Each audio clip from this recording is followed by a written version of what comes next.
சற்றுமுன் வெளியான தகவல் சமையல் எரிவாயு சிலிண்டருக்கு முக்கிய அறிவிப்பு. அது என்னன்னு பார்க்க போறோம். நீங்க நம்ம சேனலை சப்ஸ்கிரைப் பண்ணாம இருந்தீங்கன்னா மறக்காம லைக் பண்ணிக்கோங்க, சப்ஸ்கிரைப் பண்ணிக்கோங்க, மற்றவர்களுக்கு தெரியப்படுத்த ஷேர் பண்ணுங்க. அதாவது பிப்ரவரி மாதம் 1ஆம் தேதி தாக்கல் செய்யப்பட்டுள்ள பட்ஜெட்டில் நிதி அமைச்சர் நிர்மலா சீதாராமன் சாமானியர்களுக்கு நல்ல செய்தி அளிப்பாரா?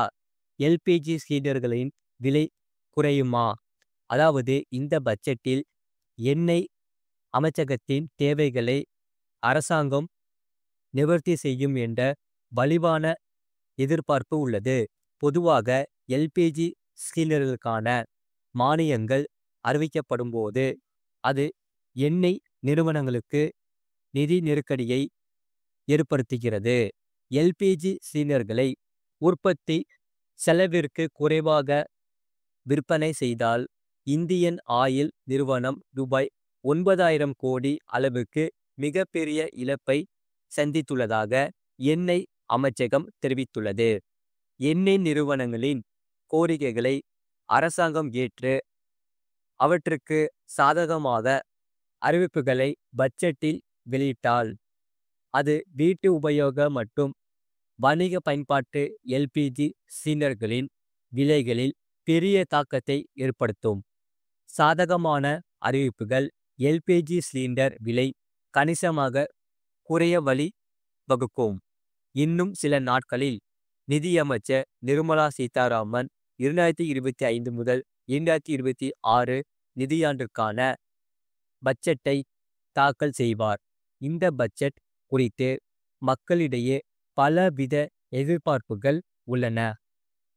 தங்களுக்கான பிரத்யேக அறிவிப்புக்காக அனைத்து தரப்பு மக்களும் ஆவலுடன் காத்திருக்கிறார்கள். இந்த பட்ஜெட்டில் எண்ணெய் அமைச்சகத்தின் தேவைகளை அரசாங்கம் நிவர்த்தி செய்யும் என்ற வலிவான எதிர்பார்ப்பு உள்ளது. பொதுவாக எல்பிஜி சிலிண்டர்களுக்கான மானியங்கள் அறிவிக்கப்படும்போது அது எண்ணெய் நிறுவனங்களுக்கு நிதி நெருக்கடியை ஏற்படுத்துகிறது. எல்பிஜி சிலிண்டர்களை உற்பத்தி செலவிற்கு குறைவாக விற்பனை செய்தால் இந்தியன் ஆயில் நிறுவனம் ரூபாய் 9,000 கோடி அளவுக்கு மிகப்பெரிய இழப்பை சந்தித்துள்ளதாக எண்ணெய் அமைச்சகம் தெரிவித்துள்ளது. அரசாங்கம் வழங்கும் எல்பிஜி மானியத்தை ஈடுகட்ட இந்தியன் ஆயில் நிறுவனம் ரூபாய் 40,000 கோடியை கோருகிறது. பொதுமக்களுக்கு மானியமும் வழங்கி எண்ணெய் நிறுவனங்களுக்கும் இழப்பும் இல்லாத வகையில் செயல்முறைகளை சீராக நடவடிக்கைகள் எடுக்கப்பட்டு வருகின்றன.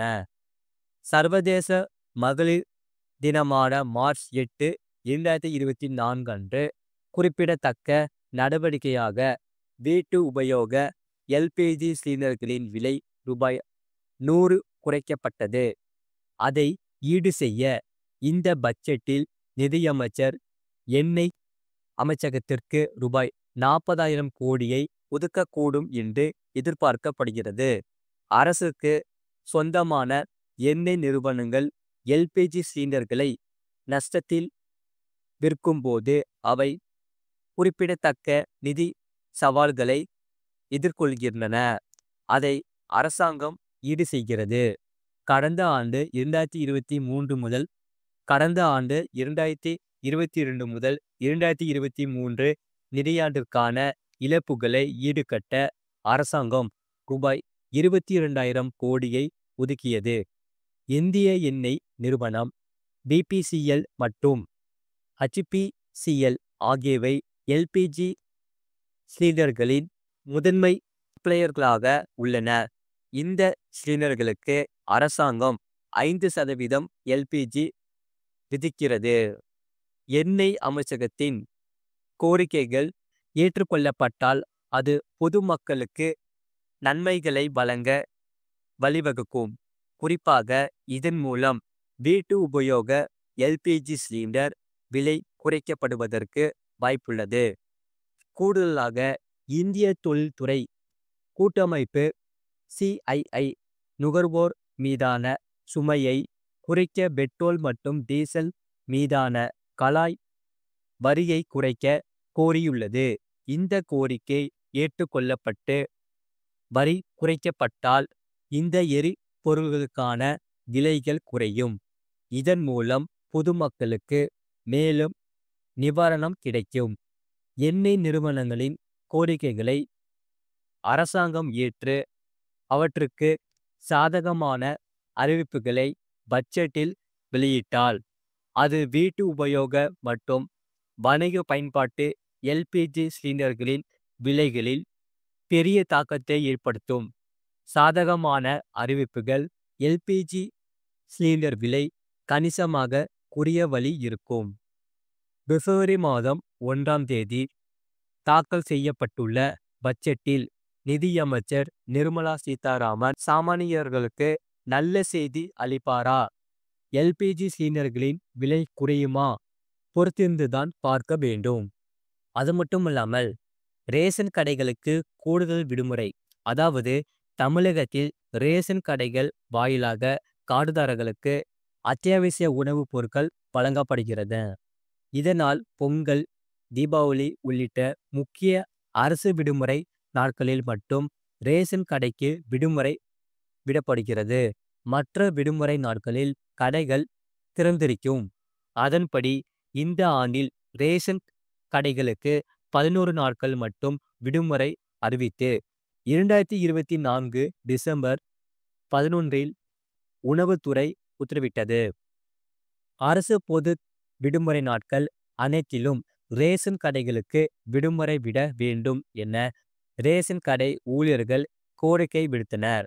அதை ஏற்று இந்த ஆண்டில் அனைத்து அரசு பொது விடுமுறை நாட்களும் ரேஷன் கடைகளுக்கு விடுமுறை நாட்களாக அறிவித்து உணவு வழங்கல் துறை உத்தரவிட்டது. இதற்காக ரேஷன் கடை பணியாளர்கள் சங்கத்தினர் அரசுக்கு நன்றி தெரிவித்துள்ளனர். அது மட்டுமில்லாமல் மதுரையில் அனுப்பானடி பகுதியில் ஆட்டோவில் ரேஷன் அரிசி கடத்தப்படுவதாக தகவல் கிடைத்தது. மாவட்ட பொது விநியோக அலுவலர் முருகையா, உணவு கடத்தல் தடுப்பு பிரிவு டிஎஸ்பி ஆகியோர் அப்பகுதியில் சென்று கொண்டிருந்த ஆட்டோவை பின்தொடர்ந்தனர். அனுப்பானடி கேட்லாக் கோட்டில் உள்ள ஈஸ்வரா அரிசி ஆலைக்குள் ஆட்டோ நின்றது. ஆட்டோவில் இருந்து 19 மூட்டை புழுங்கல் அரிசியை கைப்பற்றினர். டிரைவர் தப்பித்துவிட்டார். ஆலையில் இருந்த 5 மூட்டை ரேஷன் பச்சரிசியை அறிமுகம் செய்தனர். உரிமையாளர் ஆறுமுகம் தலைமறைவாகி விட்டார். இது போன்ற செய்திகளை உடனுக்குடன் அறிந்து கொள்ள மறக்காம சேனலை சப்ஸ்கிரைப் செய்யுங்கள். மற்றவர்களுக்கு தெரியப்படுத்த ஷேர் செய்யுங்கள். அதாவது ரைட் சைடில் கீழே பார்த்தீங்கன்னா சப்ஸ்கிரைப் ஒயிட் கலரில் ஒரு பட்டன் இருக்கும். அதை சப்ஸ்கிரைப் பட்டன். அதை நீங்கள் சப்ஸ்கிரைப் பண்ணிக்கோங்க. பக்கத்து பெல் பண்ணி கிளிக் பண்ணிக்கோங்க. அப்போ தான் நாங்கள் போகிற வீடியோஸ் எல்லாமே உங்களுக்கு டெய்லியும் காமிக்கும். மறக்காமல் இந்த வீடியோக்கு லைக் பண்ணிக்கோங்க. மற்றவர்களுக்கு தெரியப்படுத்தவும் ஷேர் பண்ணிக்கோங்க. அதே போல் உங்களுக்கு இன்னும் என்னென்ன செய்திகள் தேவைப்படுதோ அது எல்லாமே நீங்கள் கமெண்ட் செக்ஷனில் கமெண்ட் பண்ணுங்கள். நாங்கள் அதை பார்த்துட்டு செய்திகள் கண்டிப்பாக கொடுக்குறோம்.